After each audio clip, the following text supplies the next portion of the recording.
Hi guys, ito na po. Lagay na natin ang sibuyas sa bawang. Alam niyo po ba kung ano ang aking lulutuin? Tayo pong magluluto ng corned beef na may patatas. Ito ang Argentina corned beef.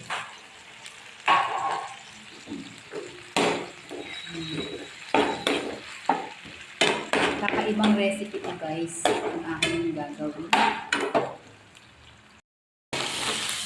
Ayan na guys, medyo tulot na yung corned beef. Ilagay na po natin ang patatas.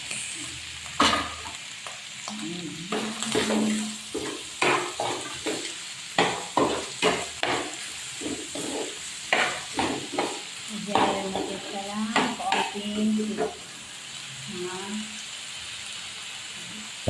pampalasa. Natin siya lang asin.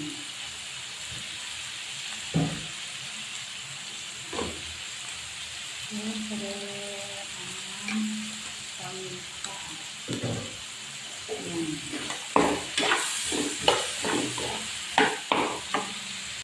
Guys, ito na po. Luto na ang ating corned beef na halo-halong gulay. Tara, kain na tayo guys.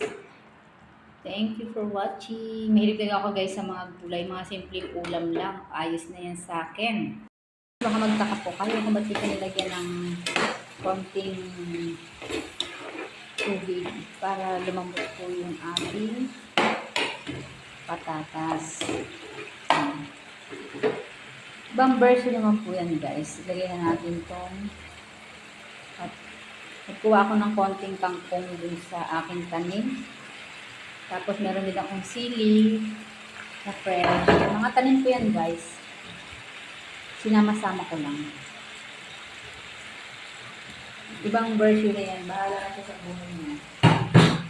Basta trip ko lang kasi kumuha doon sa mga aking tanim. Yan, sinama-sama ko. Saan ka pa naman makakita ng corned beef na may kangkong. Wala lang. Trip-trip lang yan. Saan ba mapunta yan? Maluluto rin naman siya. Sa tiyan din naman natin mapupunta yan. Mahilig kasi ako sa mga gulay. Kaya ganyan. Guys, eto na po ang ating ulam ngayong gabi. Wow! Corned beef na may patatas with kangkong. Halo-halo na siya. Bye! Thank you for watching.